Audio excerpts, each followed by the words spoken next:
So you guys must really be interested in hearing about Prague. I hope I can give you the best of your time and experience. And the clock is striking 6, so it's time to begin. All right, so I'm going to switch off my face here. Thanks everyone for your comments. Thanks everyone for tuning in. Be sure to share that as you go.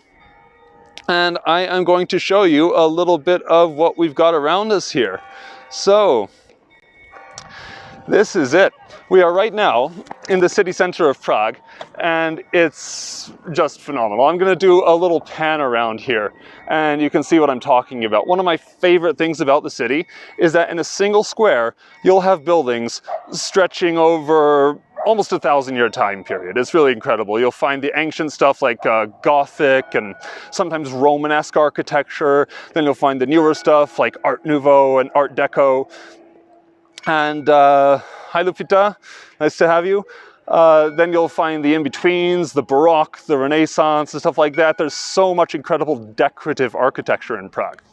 Now, you can even find stories in the ground beneath your feet. So I'm actually gonna start with that a little bit. Gonna pan down here slightly. Now, a bit of an elephant in the room to address here. This is not normally in the streets of Prague. All these crosses, these candles, that is a memorial to COVID victims in the Czech Republic.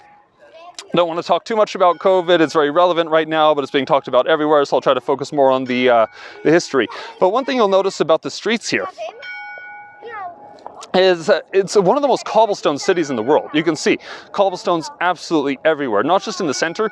Go to the far reaches of Prague, you're going to find cobblestones on the side roads, on the sidewalks, on the main streets, etc. And people are always asking me, is there a chance to see the clock from the inside? Not right now, Bargoshan, sorry. Everything's closed because of COVID restrictions, but hopefully in the future they will open it again and it will be visible from the inside. Back to the streets though. Why did I move to Prague? Well, I was almost raised in Prague, Diana. I've been in here for 20 years, and I just stayed because I liked Prague and because I met my wife here, and now I've got a daughter here. But yeah, getting back to this, one story you can actually see is a story from the 30-Year War. It's marked in these white stones here. You can see it's got a date, 21st of June, 1621, and there's the symbol of cross swords on either side. Now, the 30-Year War was one of the most devastating wars in Europe's history. If you haven't heard of the 30-Year War, if you don't know much about it, it was fought from 1618 till 1648. Basically, it was a war of Catholic versus Protestant, and the war started here in what was the Kingdom of Bohemia back in those days, now the Czech Republic. The Battle of White Mountain was one of the most prominent early battles of the 30-Year War. The Czech Protestants fought against the Catholic armies of the Habsburgs of Austria-Hungary. What wasn't Austria-Hungary back in those days, that's details. The Czechs were horribly defeated, and after that, 27 leaders of the rebellion were brought here and executed in the square. So what we have here are 27 crosses, one for each of the executed people. Now, there's more to see in the streets of Prague, so I'm slowly going to pan out over this way. We're going to walk through the crosses and the candles. Trying not to trip on anything. While we do that, I'll just turn your attention up here to some incredible Gothic architecture, the Church of Our Lady before Tyn. I'm going to get into that church a bit more in a bit, but it's one of my favorite examples of Gothic architecture in Prague. It's a church from 1365. And it's Catholic at the moment, but it has a lot of history with the Protestants. I'll try to expand on that as we go a little. But now, we're getting to what I want to show you in the streets. So we're going to pan back down to the cobblestones. And here, coming up, we have an interesting little marker. This line that is running through the center of Prague. You can see it starts here, and then it continues down this way. Short distance. Now this is a Meridian Line. And for a while, I wasn't exactly sure what that meant. I was reading about it sometime later, and I found out after the 30-Year War was over, it ended in 1648, towards the end, the Czechs fought a very important battle against the Swedes and stopped them from ransacking the eastern bank of Prague. And after that, in commemoration of that great heroic victory, a monument was erected in the Old Town Square. It's called a Marian Column. It's a big, tall pillar with a statue of the Virgin Mary on top. And they noticed that every time the shadow of that column reached this point in the square, it was high noon. So they put this marker here as kind of a primitive timekeeper. Think of it as a simplistic sundial, if you will.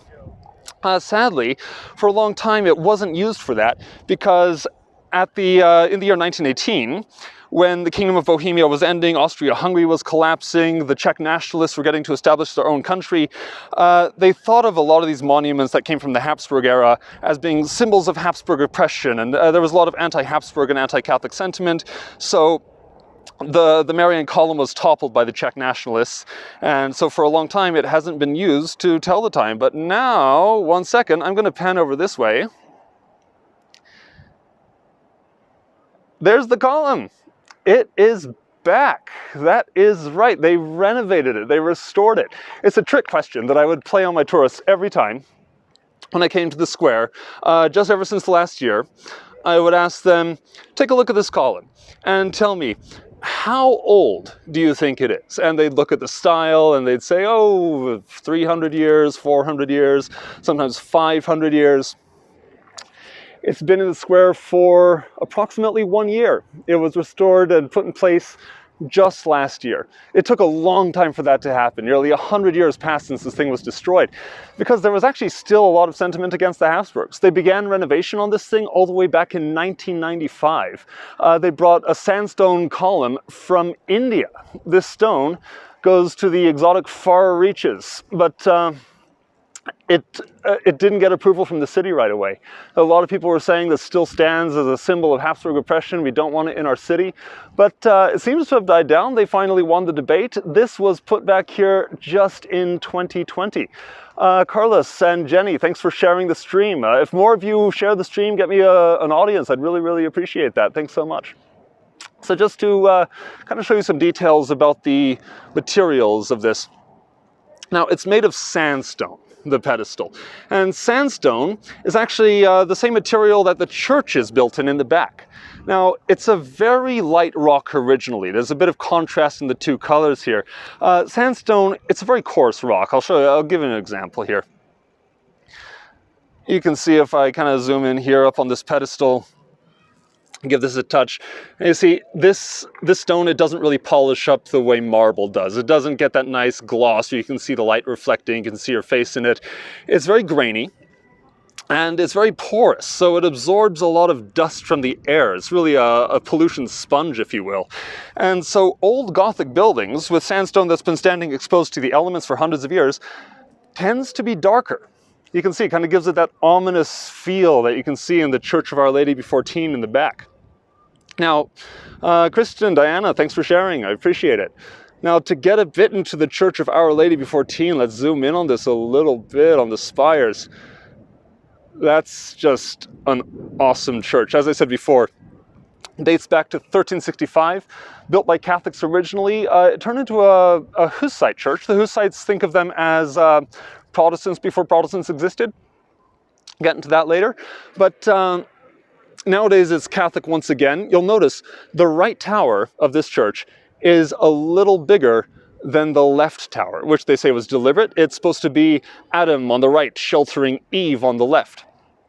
And there's these buildings in front of the Church of Our Lady Before Tyn. If I pan down here, people have asked me so many times, why were these buildings built in front of the Church of Our Lady Before Tyn? Now, that's actually, it's not really a valid question because it makes an assumption. Those buildings were not built in front of the church. The church was built behind those buildings. And I know you're probably thinking the church looks so much older than those buildings. Well, that's actually one trick Prague plays on you sometimes. Buildings can be a lot older than they look. I'm just going to pan to the side here.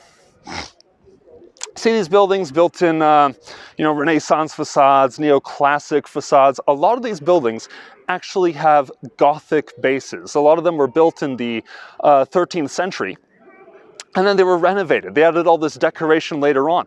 And sometimes you can tell a building is older. And I'll show you one clue that I've often shared with people. Take a look at these arches right over here. Notice that they have a point on top. They're not rounded. It's a Gothic symbol that everything points skyward. So when you see windows and doors with rounded points on top, that's usually a clue that there's Gothic underneath all that modern facade. If I pan back up to the church, you'll see what I'm talking about. Everything reaching up, everything pointed skyward, symbolic of man's effort to reach God and touch heaven. So that's something to really watch out for if you're ever wandering around Prague, looking at the buildings, especially in the center. There's a lot of buildings that are kind of deceptive because of their newer facades and looks. Now, people often ask me, how do you get into the church? Because they walk all the way around it and they can't see the door. So I'm going to tell you, if you're ever in Prague, this is how you get into the Church of Our Lady Before Tyn. From the right, count 1, 2, 3 portals, and right ahead here is the entrance to the church. I'm going to walk up to it a little bit. Bernard, thanks for tuning in. Great that you enjoyed the tours. I'd love your comments, guys. Let me know how I'm doing. Tell me if you find the material interesting, if you have any questions relevant to Prague, etc. I'd love to hear what you guys want to hear. I'll try to give you guys as much insight as I possibly can. Now, it's kind of dark, but you can start to see through that passage at the end. There it is. That's the door of the Church of Our Lady Before Tyn. And now, I'm going to show you guys one of the oldest surviving buildings in the square. Just next to the church, here we have the old Gothic House of the Stone Bell. They estimate this building was built in the 13th century. And it was supposed to be one of the most beautiful buildings in Europe in those days. Now, sadly, after years of wear and tear, there's been reconstruction. The outside was even covered by Baroque facade for a while. Now, it just doesn't have the same flair as it did before. But there's something interesting, which I will zoom in on here right in the corner. This is where the building gets its name. The House of the Stone Bell. There is literally a stone bell carved into the corner there. Now, this is something they used to do a lot in Prague in the years before, because not everyone was literate in those days. They couldn't always read street signs. It was just a bunch of gibberish to them. So it was quite common that they would actually install visible markers in buildings. And then the buildings would become known as the House of the Stone Bell, the House of the Stone Lion, the House of the Stone Lamb. And that was a way to find directions, set meeting points, and navigate through a city back in those days. I'm going to show you another example of that. If we pan over here, we're getting back to the fancy newer facades on some of these very old buildings. Now, particularly, I'd like to talk about this one with the white and the blue. It's neoclassic with some Renaissance elements. Another great example of the architectural diversity of Prague. And as I get closer, if you look up, I'll try to point out right there, there's a pedestal of a stone lamp. So this house gets the name, the House of the Stone Lamp. And I'm going to get a little closer, because in front of the door, there's a face of someone you probably all recognize. See, this building in the past was called the Berta Fantova Salon. And it had some very prominent clients in the early 20th century. So as we go closer, maybe you can see the face now. Do you recognize it yet? This here is the man, the myth, the legend, Albert Einstein. It's a little known fact that back in 1912, I believe it was, Albert Einstein taught at the Charles University of Prague for 16 months. And actually, this was one of his favorite hangouts. He'd come here, play the violin, play a duet with his friend on piano, and chat with his good friends Franz Kafka and Kafka's posthumous publisher and best friend in life, Max Brod. Now, there's one comment and one thought people have often when they come to Prague. It's just incredible how this city was a major center of the Second World War, and yet it came out so unbelievably unscathed and untouched. There's still so much architecture that's original here from hundreds of years ago. And sadly, not every city in Europe was so lucky. You compare Prague to Dresden, Berlin, Warsaw, and Poland. Those cities were hammered in the Second World War. They lost so much of their history and their architecture and their decoration.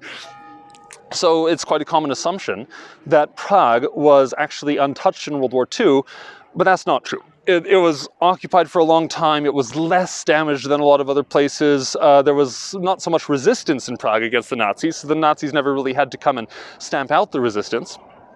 But towards the end of the war, Diana, Gergely, I love churches too. It's incredible how many Prague has. And that's actually, I'll get back to my original thought in a moment, but the church scene of Prague is incredible in its own way, and it's quite ironic too, because Prague is called the city of 100 spires, sometimes the city of 1,000 spires, depending who's saying it. But it has one of the highest densities of churches in Europe, and it's the second most atheist country in Europe, just after Estonia, running at approximately 76% atheism. And one of the reasons for that is that there was so much religious struggle in the past. Catholic versus Protestant, Protestants throwing Catholics out windows, Catholics waging war against the Protestants. It seems that people just kind of got tired of it all at the end of the day. They preserved their church scene in Prague. We'll talk a bit more about that later. But this is what I want to talk about right here. Now, this incredible tall building is the Old Town City Hall. And the first parts of this building appeared all the way back in the 1200s. The roof up there and the clock, that's all new. That was reconstructed, I believe, back in 2018, if my memory serves me correctly. But here we have an interesting section, this dark color, this maroon part of the wall. It shows some of the damage that was done to Prague. Because if I come to the right corner here, whoa, sun glare. Let me try to get rid of that. Here we go. You can see the wall is torn off. If you don't see what I mean yet, take a look at this window right in front of us. And then look at this window here. You can see it starts a window and then it's broken. And if I pan up, you're going to see it's just kind of this whole section of the wall has been cut off. See, that building was a huge part of the archive section of the Old Town Hall in the past. And if I go this way to the right, you're going to see that right next to this building is a park with trees that are just going into bud now because it's springtime. But this is called the Old Town Hall Memorial Park. And basically, the building stretched all the way to where the trees stopped there. But then in 1945, just 2 days before the Nazis surrendered, the Nazis came to crush last-minute resistance in Prague. There was artillery, there was shelling, and an artillery hit this building, and it burned down, never to be restored. Now, on the one hand, it's tragic that such a beautiful building is lost. On the other hand, I am somewhat glad that they didn't restore it, because just after the Nazis, the Soviets were in power, and we all know the Soviets didn't have much appreciation for beautiful, decorative, ancient architecture. So if they had reconstructed this building, I expect we would just have a big, ugly concrete slab. It's kind of marring the beauty of the Old Town Square. So, you know, the park, good enough, gives us some greenery in the summertime, gives us some shade when it's hot, useful in its own way. But now this tower here actually holds one of the main attractions in Prague. So I am going to pan around to the side and show you what I'm talking about over here. Now, yeah, I'd love to see if anyone has arrived late, if you didn't see my intro. Oh, Nessie, it's an absolutely lovely place. You're absolutely right about that. As I was saying, if anyone missed my intro, I'd love to know who's watching. So if you're just tuning in, please comment, let me know, share your name, tell me where you're from. I would love to see who my crowd is. Very eager to meet my audience. So here is what I want to show you next. Now, they say when you visit Prague for the first time, there's a few things that you just can't miss. Kind of they're almost overly touristy attractions just because everyone absolutely has to come see them. One of them's the clock, one of them's the castle, the other one's the Charles Bridge. We're going to get to the bridge later, but here is the world famous Astronomical Clock of Prague. This is the oldest functioning clock mechanism in the world. Hello from Sydney. Wow, Joel, it's late over there. What is it, 1, 2 in the morning? That's incredible. Thanks for tuning in. You must really love Prague. I share your love. This place is awesome. But yeah, the clock mechanism in front of us, it was built in 1410, which makes it right now 611 years old, if my math serves me properly. It's an astronomical clock. It has many, many different features, and really, it's going to take too long for me to describe all the features. So I'm just going to try to focus on a few of the key ones right here. Let's see if I can give you guys a good view. Now, do you see the golden hand? Right. Let's see if I can find it out. There, the gold hand there. It's pointing between the numbers 22 and 23. In Prague right now, the time is just 20 past 6. So why would it be between 22 and 23? Because the sunset was 22 and a half hours ago. It's a very old way of telling time. When the sun went down, the day was over. But you can see it also has modern time, because in the Roman numerals, just below the Bohemian ones, you have, well, it says 5:15, because this clock doesn't actually use daylight savings time. So daylight savings time hit us just last weekend. And so for the next 6 months, the clock is an hour behind. The gold sphere at the center of the clock there, that's supposed to be the world. People ask me all the time, 1410, did they know the world was round? Yeah, they did. It's kind of a myth that Christopher Columbus proved the world was round. They already had globes in those days. But the sun and the moon on the zodiac dial around it, the zodiac dial goes around the world so that the sun will go around the world. They believe the sun went around the world in those days. The blue area is day, the orange area is twilight and dawn, the black area is night. And on the hour, this clock does the famous show that everyone's crazy about. But this is something that you really have to see in more depth when you make it to Prague. Quickly about the lower dial. That dial is a big calendar. It has, on the gray ring surrounding it, it has all the days of the year, it has days of the week above every number, and then it has a name for every day of the year. They actually celebrate name days here. You see, there's a saint for every single day. I'll see if I can get close and show you. Here you can see the numbers, the names, and the days of the week. Every day had its own saint. And it's actually still prevalent in the Czech Republic today that you celebrate your name day, your birthday once a year, but then you also celebrate your name day. Whenever your name arrives at the top of the clock where there's that little gold pin, it's your name day. You're entitled to presents and drinks from your friends and an extra party. It's like having a second birthday. Let's go over here. I want to show you something else that's quite prominent in Prague. Take a look at that doorway. That's something that you're going to find all over Prague. Kristen, this plaza used to be so crowded. You're absolutely right. That is the tragic effect of COVID. Prague used to, like, walking through the center, it used to feel like sitting on a crowded highway in a traffic jam. There were people everywhere. There were stalls. There's often festivities going on, Christmas markets, Easter markets, all kinds of markets. That stuff just hasn't really been going on for the last year. COVID has been pretty harsh. Maya Yosifov is from Cyprus. That's great to meet you, Maya. You know, I got engaged in Cyprus, in Famagusta, at the Hotel Salamis. I brought my wife there, took her to the beach, and wrote her a poem and pulled a ring out of my pocket. So Cyprus has a very special connection with me. Thanks for tuning in. Sherry, yes, the clock was being renovated in 2017. You're absolutely right about that. It's been finished since 2018, if my memory serves me right.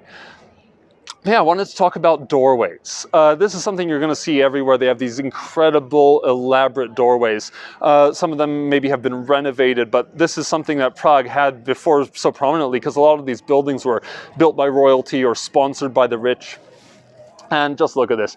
Photographers love the doors in Prague. They always have people and couples posing in front of the doors for a great shot, because just look at the intricacy. This is a classic Gothic doorway. As you can see, the point on the top, as I talked about before. Look at all that stonework around it. That is just mind-blowing.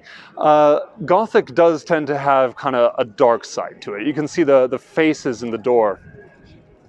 kind of dark, sinister, ugly, but sometimes there was a reason for this. You look here, some kind of demonic horses, and okay, the one on the right looks like a puppy, that's fine. But they used to believe that evil spirits were repelled by the sight of their own image. So cover a Gothic church or place of worship or any structure really in evil spirits, and it serves as a ward of evil. It will keep evil away from your building, and then the inside is safe, holy, and pure. So yeah, look out for stuff like that in the next Gothic church you see. Try to find the gargoyles hanging out from the edges, the grotesques as they were sometimes called. We're going to start walking a little down this way now, over to another very interesting piece of art. And this is quite common in Prague, to see buildings like this where there's art on the walls. Sometimes patterns, sometimes what looks like paintings. Nikki and Ross, hi from Edinburgh, Scotland. Great to have some Scots in the house. I've never been to Scotland. It is my dream to go there one day. Scotland and hopefully Iceland at the same time. I've always wanted to kind of combine those two into a single trip. Shannon McGregor, McIver, hi from Ontario, Canada. Great to have you. Thanks so much for coming. And yeah, I want to talk about this. So you can see this building has some very elaborate pictures in the front. Now, this is actually not painting, even though it looks like it from a distance. It's a style of art that the Italians introduced here from the Renaissance period. It's called Sgraffito. Now, it's 2 layers of plaster, 1 layer light, 1 layer dark. In this case, the dark layer on the outside is covering the light one, but then an artist comes along and scratches away the outer layer to create these pictures and patterns, and some of them are quite elaborate. Sgraffito, if it reminds you of a word you've heard in English, it's probably graffiti, and that is the origin of the word graffiti from the Italian sgraffito. This is called the House of 1 Minute. It's actually the former residence of the world-famous writer Franz Kafka. Franz Kafka spent most of his life in Prague. Died in Vienna, but was actually born just a couple corners from where we are right now. Now we're going to start heading this way. We're moving away from the Old Town Square and starting to make our trek down to the Charles Bridge. Now, as we go there, it's a great time to post comments and let me know how I'm doing. If you like the material, if there's anything that you wonder about that you want to know more about, please let me know. A couple interesting things here. As we get to Malé náměstí, or what means little square, we've got a traffic jam. Hello. Moving on. Here we are. This building right here, that's the Hard Rock Cafe. Yeah, we do have that in Prague. We've got Hard Rock Cafe, Burger King, KFC, McDonald's, and most recently Pizza Hut, because why not? But yeah, I'm not going to get too much into that. Here is a Swarovski crystal shop.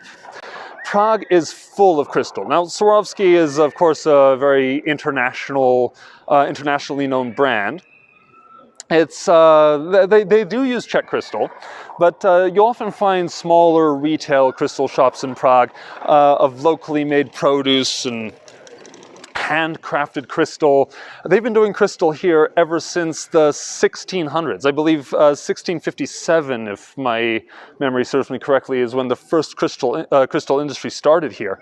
And the crystal shops, unfortunately, now most of them are closed. The way from here to Charles Bridge used to be absolutely packed with crystal shops and had some awesome displays in the windows. I really wish I could show that to you guys, but COVID has seen just about everything on this street shut down for the moment. I hope it comes back.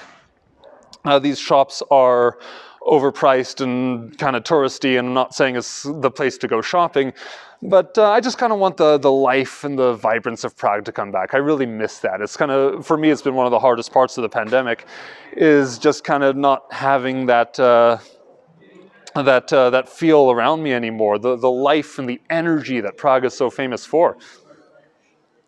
But one interesting fact about Czech crystal, I learned this from a Czech crystal making friend of mine. he said that Czech crystal is the only European-made crystal that is safe to use in a dishwashing machine. It has to do with the lead to glass ratio of Czech crystal. It's just the right ratio that the chemicals in the dishwasher and the heat of the water won't tarnish it. It won't crack, it won't break, it won't damage the crystal in any way. Now, I'm not saying you should take my word for it and start using your crystal from the Czech Republic in dishwashing machines. But according to him, that it's safe to do. Apparently you can do it. Yeah, Bargoshen, to expand on what you say, Prague is the kind of city you can just come back to again and again and again. You're never going to learn all the history here. I've lived here for 20 years, I've been studying the history for 7 years, and I'm always baffled just how deep it goes. And I'm writing a book about Prague's history. I hope to have that done sometime soon. I'm, I'd say 3/4 of the way done. And that's going to be available later. Could give you guys more info about that, but it's a great experience for me just writing this book and doing the research of it.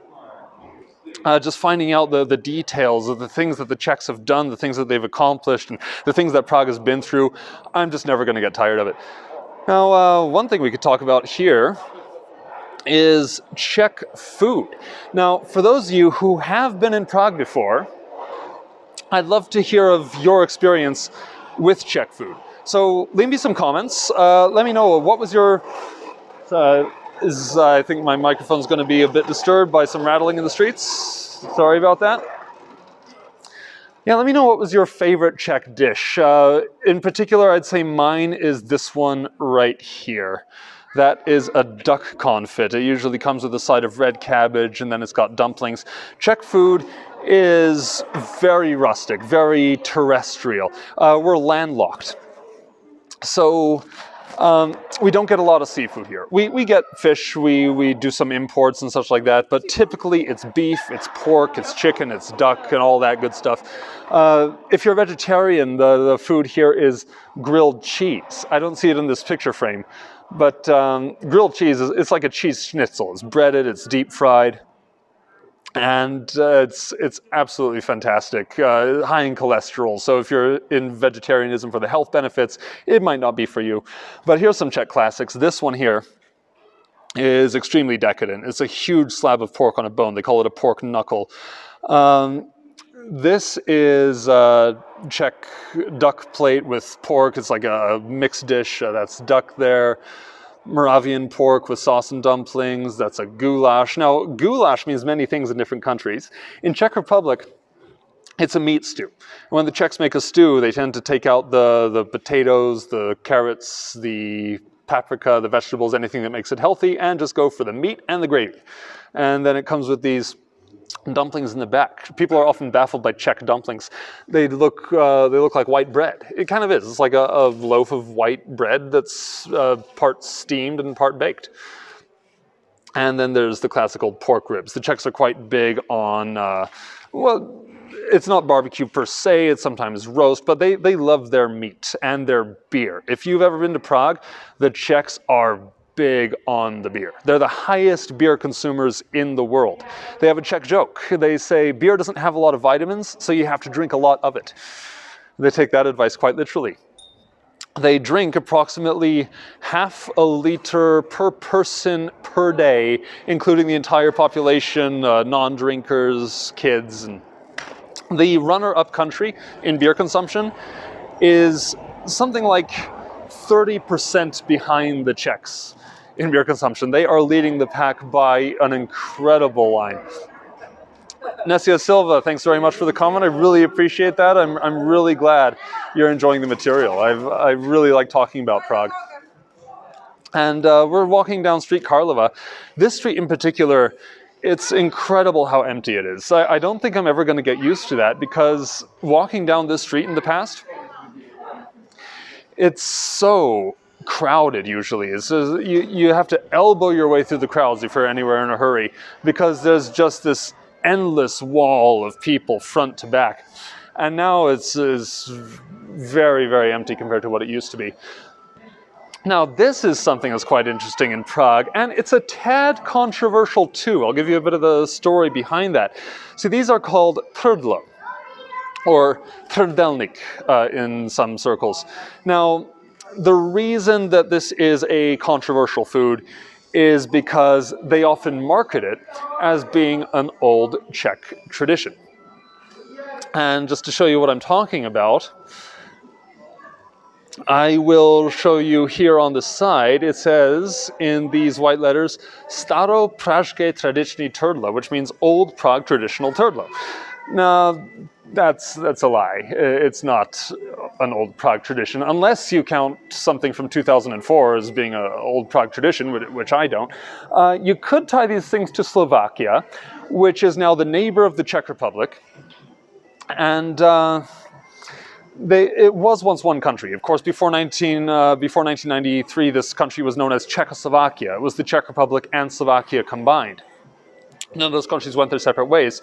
And these things do have some historic relation to Slovakia. With that being said, historically, until 1918, Slovakia didn't really have much to do with the Czech lands and the Czech crown. It was more tied to the crown of Hungary.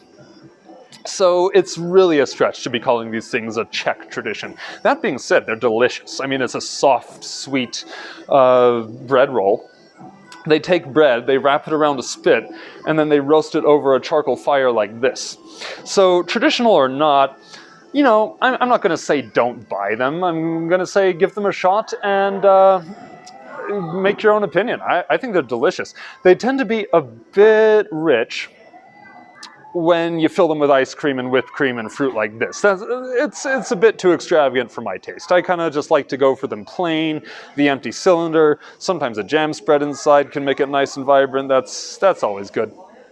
But if you guys have been to Prague before and tried these, let me know in the comments, what did you think of them? What did you make of them? I get a lot of negative feedback on them. Apart from the false advertising, I've never really had a problem with them in Prague. The market decides that they're good, so people make money off them. And at this point, I'm just happy that any businesses are surviving at all. That being said, there's something that you guys really need to try if you're ever in Prague and if you're ever in Texas. Something called kolache.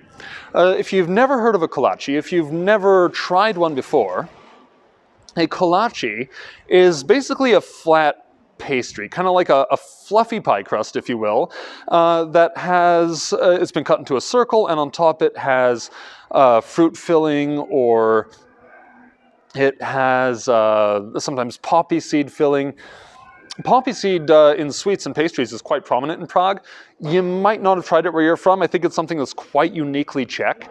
I'm not a big fan of the poppy seed fillings, to be honest. It's just a little rich for my taste. I much prefer the citrusy, acidity fruit flavors. And in Texas, there's a big Czech community that brought kolache over there. So kolache really caught on in Texas, but in Texas, they tend to be more of the savory variety, less fruit fillings, more like sausage rolls and the like of that. So that's what I've heard from my friends who live in Texas. They have extensive experience with kolache there. And I'd be really curious if anyone out there, anyone watching, has been to Texas and Prague and tried kolache in both locations. I'd give you huge props if you told me which one you thought was better, if you like the savory, if you like the sweet.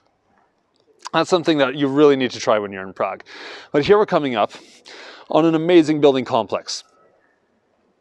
Now up ahead, you can see the spires of another one of the amazing churches of Prague. And before I was saying how Prague is one of the most atheist cities in the world, right?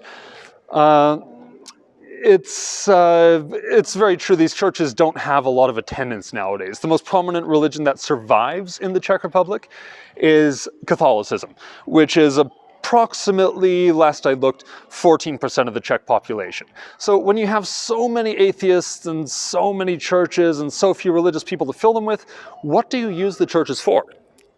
Well, there's still activity in these churches for the most part. A lot of churches are still consecrated churches and still have services, but services tend to happen in the active churches maybe once a week instead of every day like some countries. And it's quite common for churches to be used for extracurricular activities, such as concerts. Concerts is a big one. It puts butts in the seats. It uses the churches for something relevant like the arts, and it gives musicians a venue to apply their craft. But this building complex that this church is part of, It's really quite something. It's called the Klementinum. It is the biggest Jesuit residence in Bohemia, in the Czech Republic.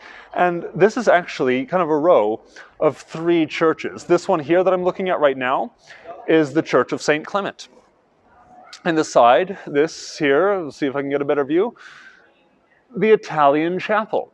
And up ahead, the Church of the Holy Savior. Loosely translated from Czech, it's the Church of Saint Salvator, which in English is more accurate to say the Church of the Holy Savior.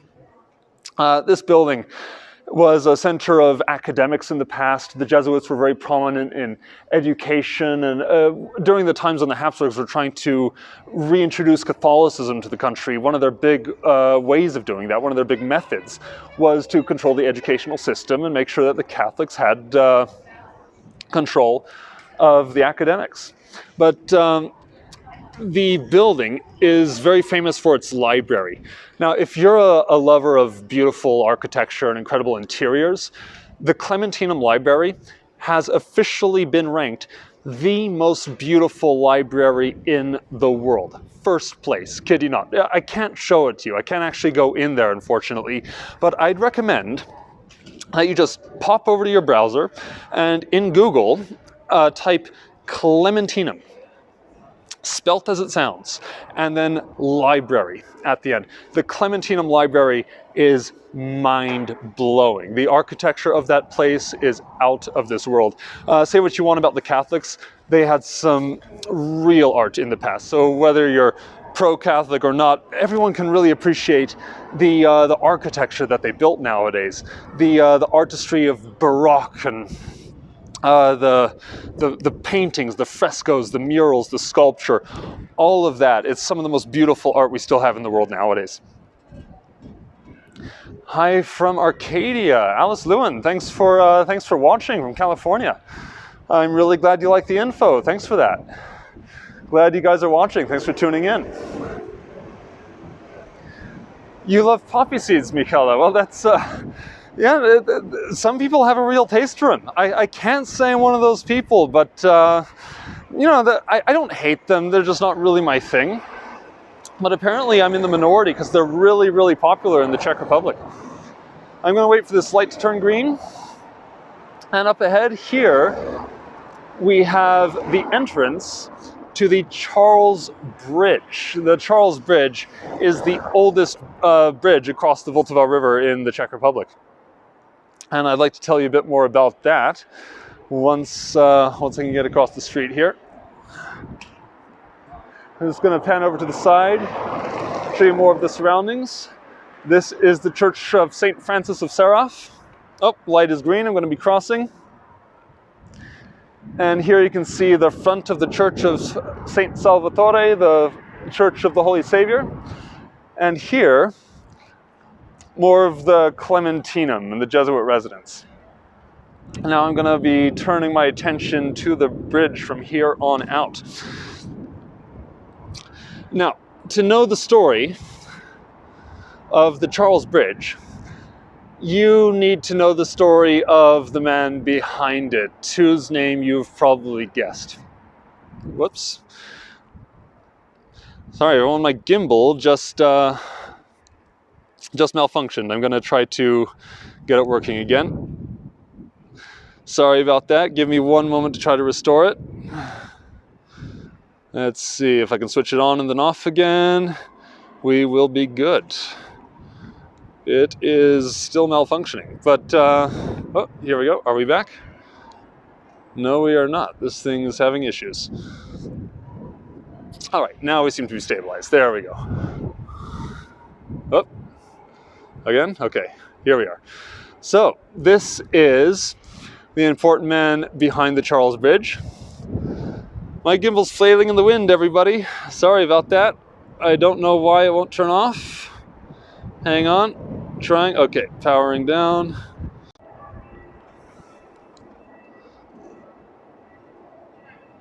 No, still this thing is dead. Okay, well I'm gonna power through. I'm gonna try to do my best to give you a smooth experience as best I can. But here we have Charles IV. Charles IV was voted the most important Czech in all of history. He was the only Czech Holy Roman Emperor. This guy became one of the most powerful men in the world in his day. He was on the Czech throne ever since 1346, and he did incredible things for the country and the nation. He tripled the size of Prague during his reign. He made it one of the economic powerhouses of Europe. He made it peaceful. He reduced burglary and banditry. I mean, this guy just had it all as king. And one of his main missions was also to connect the two banks of the river in Prague. Two kings before him tried and failed to build bridges. Sorry, I'm going to try one more time to power up this gimbal, because I know it's a little shaky without... I don't know why it's breaking. I charged it just before the tour. That's not good. Anyways, I will do my best. Okay, wait, we successfully powered off. Let's see if we can power on.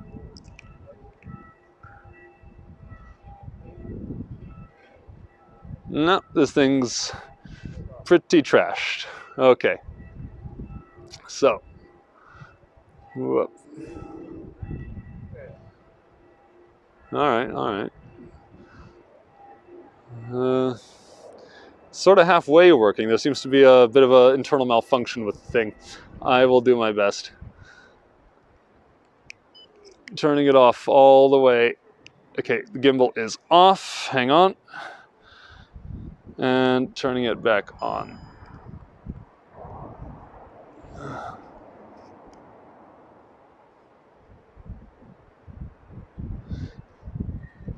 It's on, but it's still shaky, guys. I'm really, really sorry about that. I don't know why. It seems to be broken. Sorry about that. My gimbal broke in the middle of it, so I'm just gonna have to get through it. Sorry about that, guys. There we go. Okay, we're back. So, Charles IV, as I said, two kings before him, they tried and failed to build bridges in Prague. This guy had a trick up his sleeve. I'm going to bring you to the entrance to the museum of the Charles Bridge here, and you will see some numbers.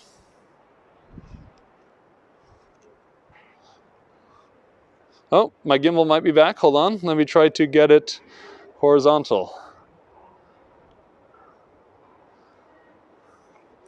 It is still broken. Anyways, here we have the numbers. 135797531. Now, this is what you would call a numeric palindrome.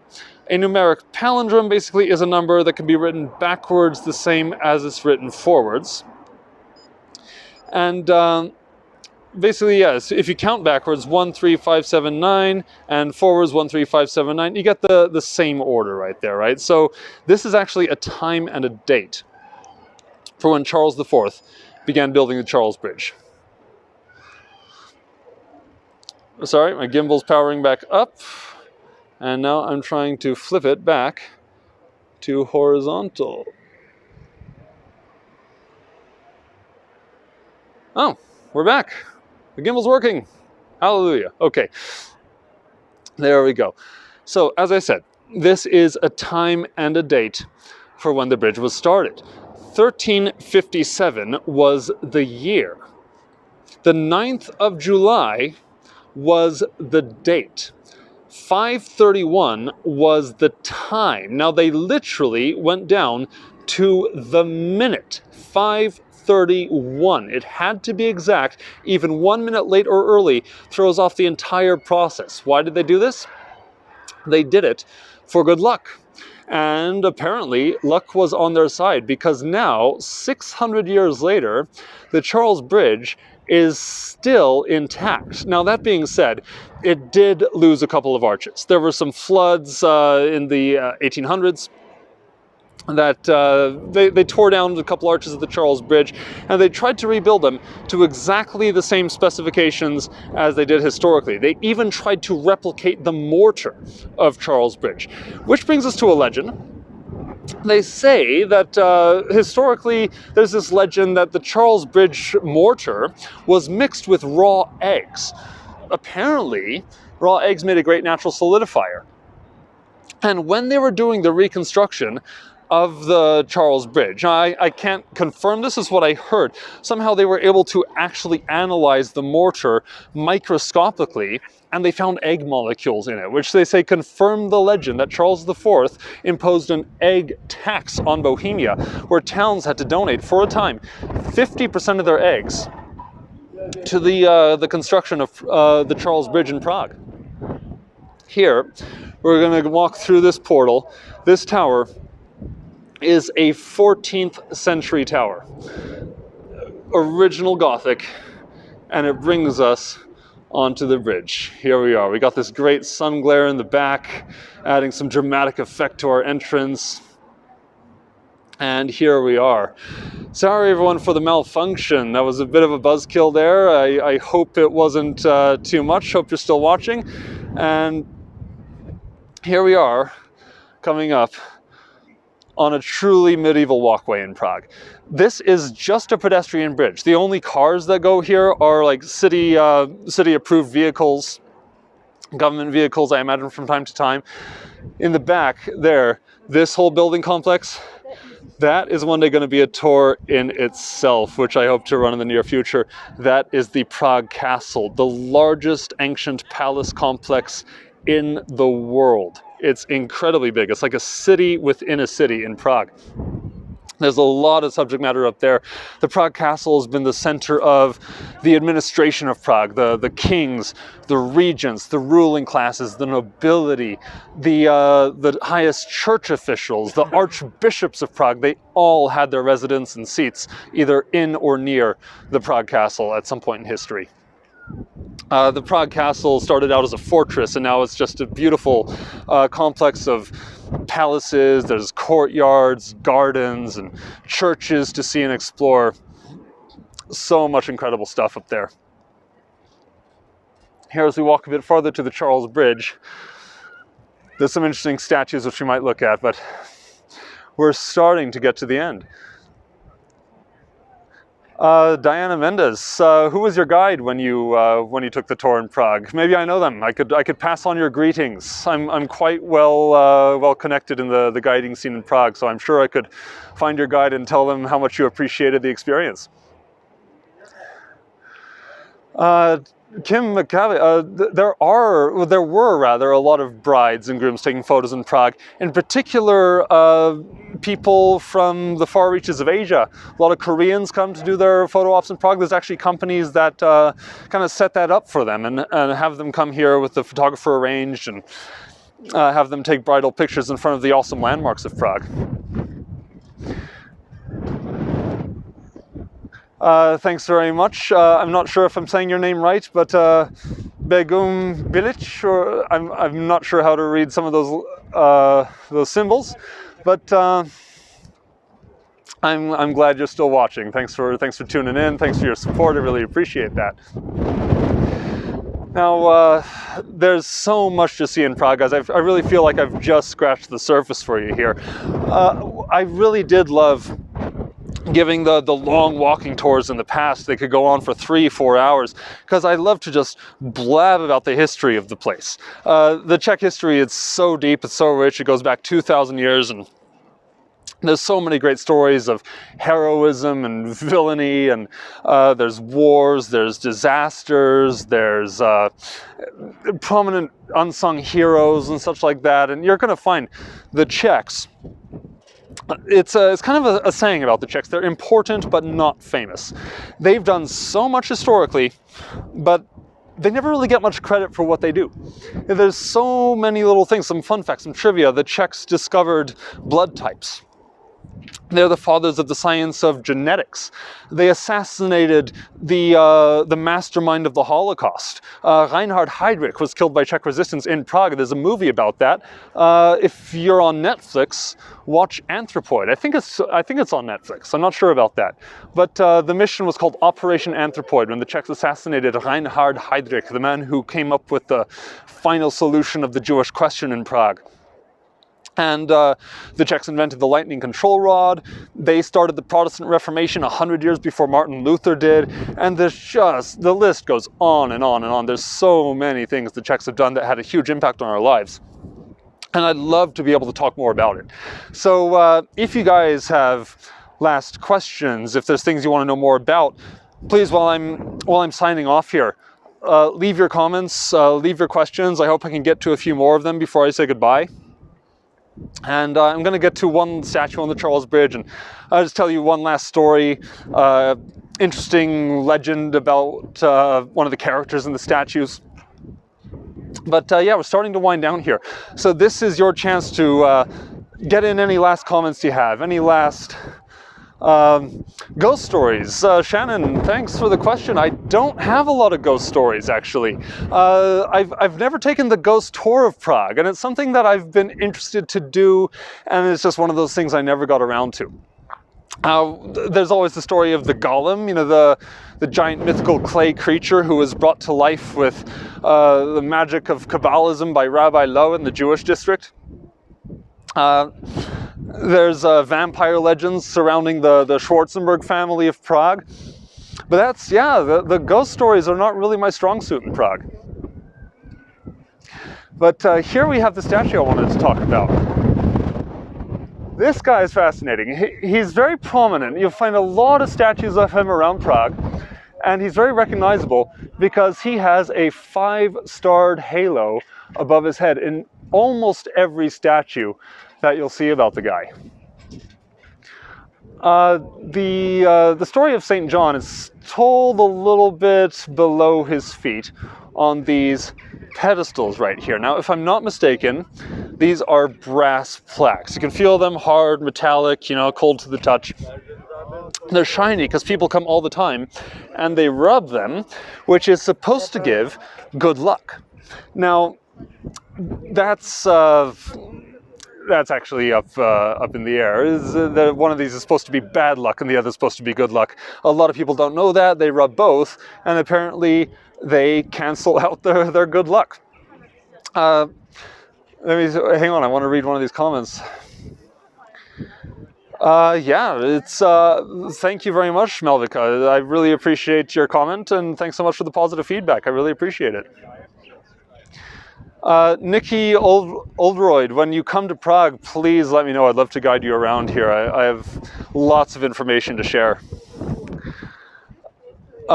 Good question from Sandra Panolis from Boston, Massachusetts. Why are there 2 addresses in each house in Prague, and how long it took you to learn Czech? Sandra, my Czech is much like Bigfoot, seldom cited and very likely non-existent. I've lived here for a long time, but I've never been able to master the language. That being said, I didn't really go to school for it. I thought I could learn the language by ear, and I just can't.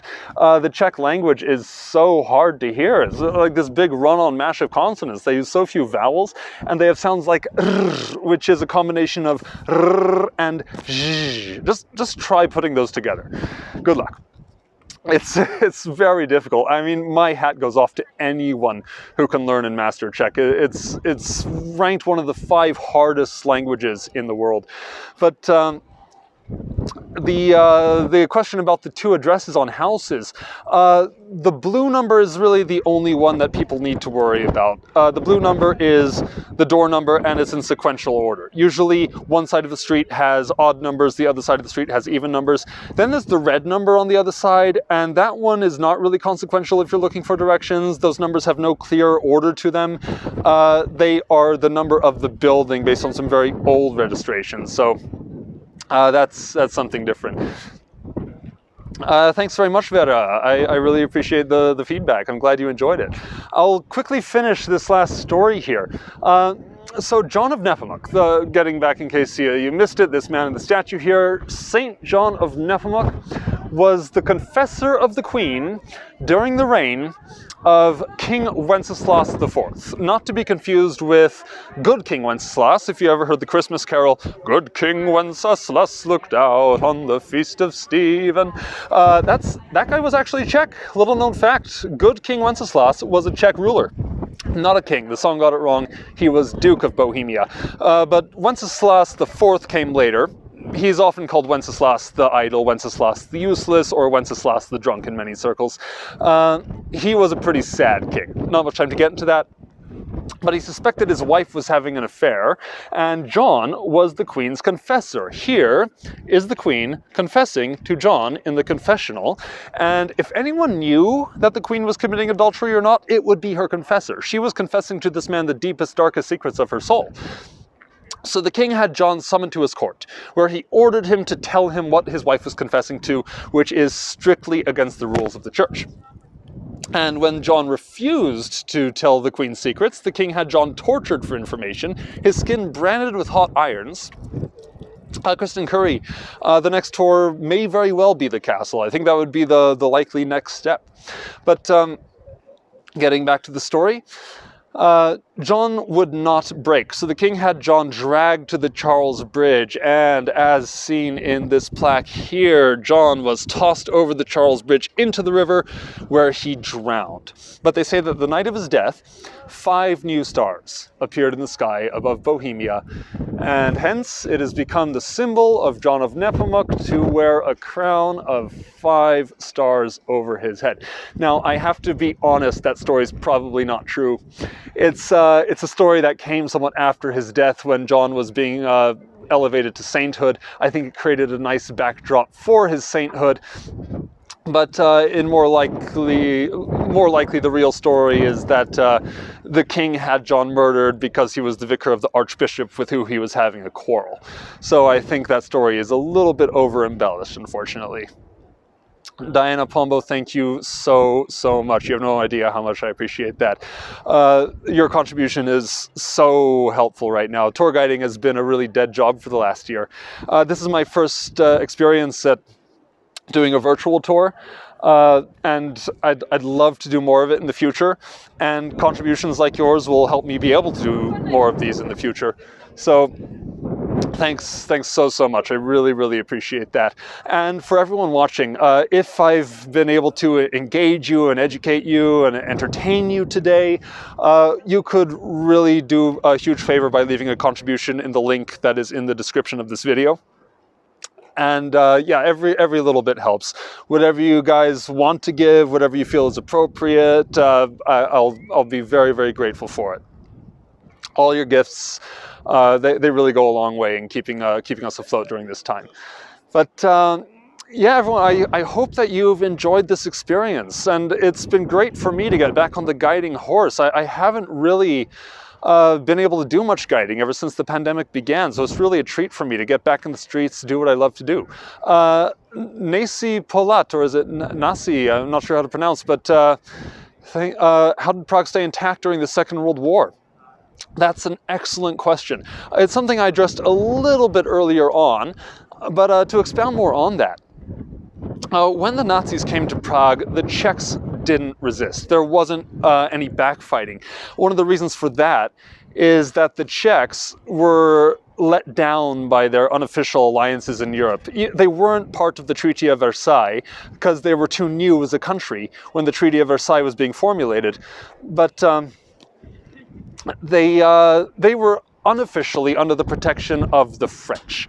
Hitler came and broke a deal which he made with the British and French in Munich, and the next part of Czechoslovakia, the French failed to actually send any support, so the Czechs didn't resist. And then when Hitler swept in and took over everything, the same thing happened. No support from the Allies came, and so the Czechs, being ill-equipped to actually stand against the Nazis, they didn't give the Nazis a reason to come in here guns blazing and tear everything down. It could go a bit deeper than that as well.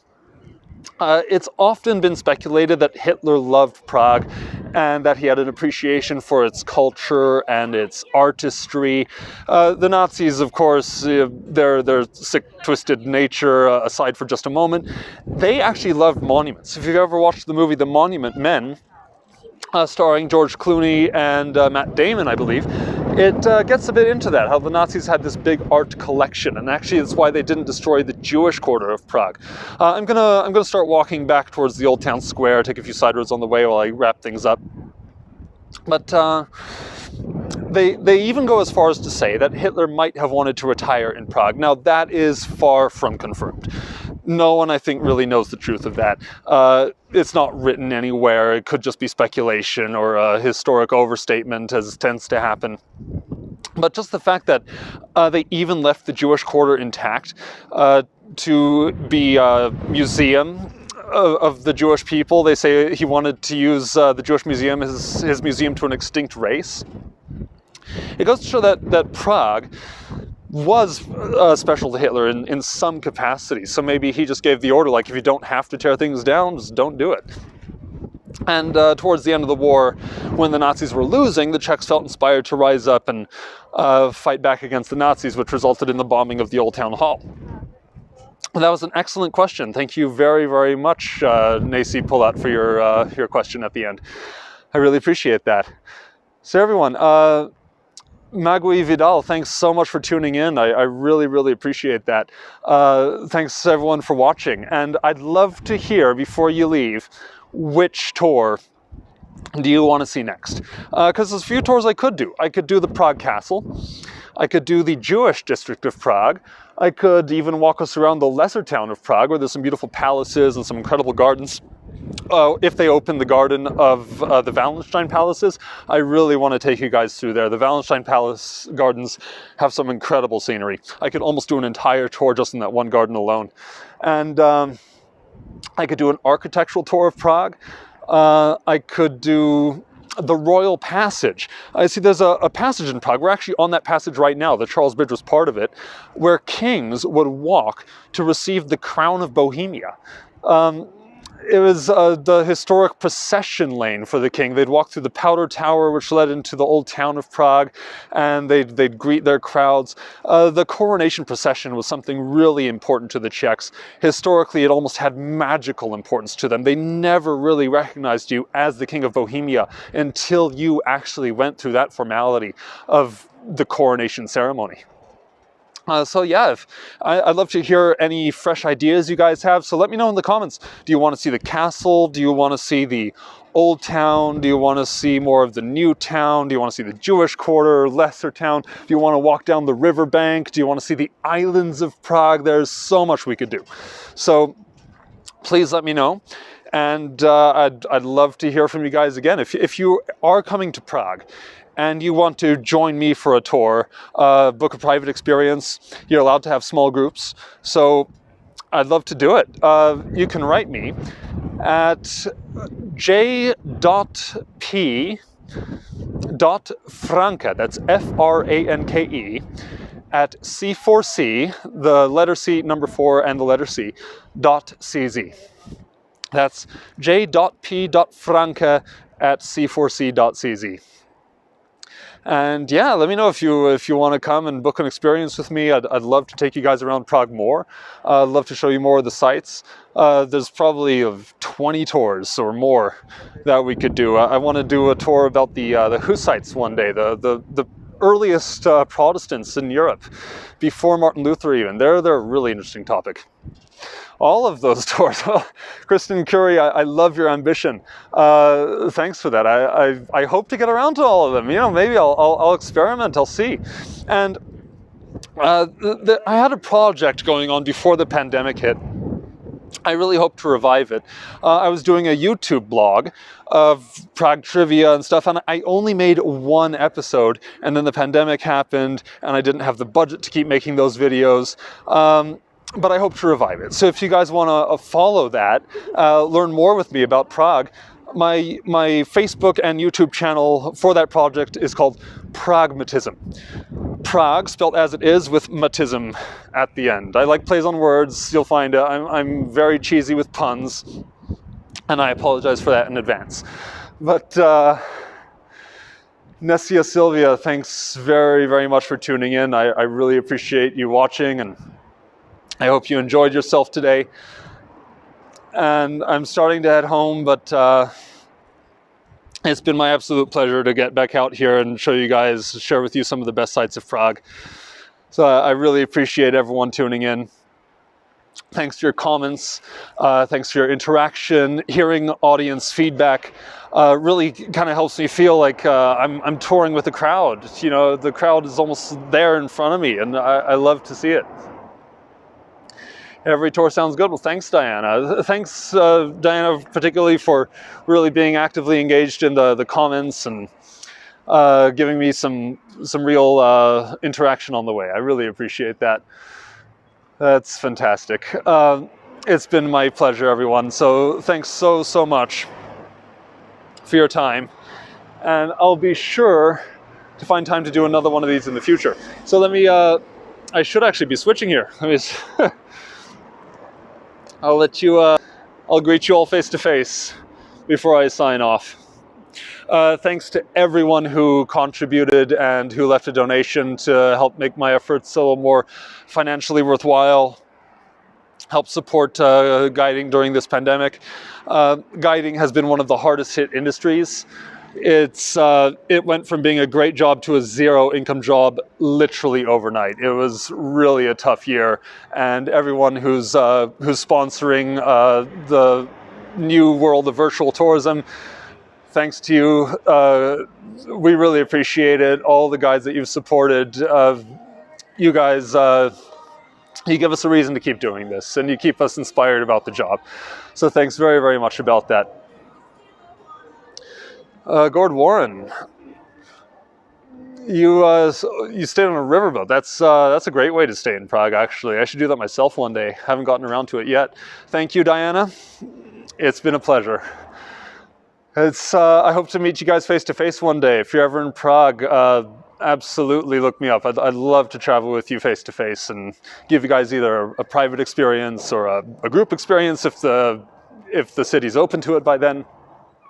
Shannon, it's been wonderful having you. Thanks so much for commenting. Thanks for your support. It's been wonderful.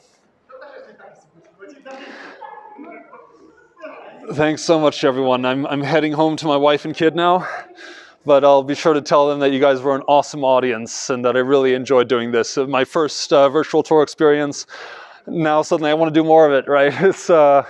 It's really inspiring to have you guys, to have such, what's obviously a really good crowd behind the screen there. So thanks again. Thank you, Rosario, and thank you, Claes Nordstedt Jorgensen. That's a Scandinavian name, if I'm not mistaken. Where are you tuning in from? Would I be wrong in assuming Norwegian? Dennis, thanks for tuning in as well. It's been great to have you. We miss you guys as well. Like we miss having our audiences in front of us. We miss having regular tours. Used to tour like 6-7 times a week. It was really a busy job, but I enjoyed every single minute of it. Rich Rosenthal, thank you too. I really appreciate it. And Alice Lewin, can't wait to have you over here. There's so much you need to see in Prague. For those who have been here before, you need to revisit. For those who have never been, don't quit until you've seen Prague. Seriously, it's an absolute treasure in the center of Europe. Please, everyone, share this video. I'd love to get some traction. I'd love to get a bit of comments and feedback even after the video's done. So please be sure to share it on your channels. Get the word around. Virtual tourism is now a thing. It's kind of the new way of seeing these cities until the borders are open again, until things normalize. Diana, excellent question. What is the best time of year to visit? That's hard to say, but I would, off the top of my head, say the month of May is the prime time in Prague. Why would I say that? It's because there's still trees in bloom in the early month. When spring is starting to come in, you're skipping the harsh cold of winter, because here it gets well below zero. If you're American, I'm not really sure how to translate that, but it's ice cold walking around the streets in the winter. And in the summer, it can be blistering hot. I'm talking 100 degrees in Fahrenheit, 30 to 40 degrees in Celsius. It's really uncomfortable. May is kind of that nice intermediate. You get the same effect in September. But May kind of has that spring vibrance to it, so I really love the month of May. September is great as well because of the Burčak season. Burčak is young wine. It's after the Czechs harvest their vineyards. They do the wine press. They start the fermentation process, but then they take out a whole bunch of wine before it's mature. And they sell it as this very juicy, lightly alcoholized drink known as Burčak. And it's sold all over Prague. Especially you'll find it in the farmers markets areas and the parks. And it's a dangerous drink. You have to watch out for it because Burčak is stronger than people realize. It's like a beer, right? You drink one beer, you're fine. You drink 2 beers, you're starting to feel it. Burčak can be stronger than beer, and the later it gets into the Burčak season, the more it ferments, the stronger it gets, until you're drinking 1 glass and boom, you're starting to feel it, right? Burčak season is a great time to visit Prague, but still my number 1 pick has to be May. I just love the spring feel of May. Let me see, more comments here. Let me catch up on some of these. Thanks very much, Sandra. I really appreciate that.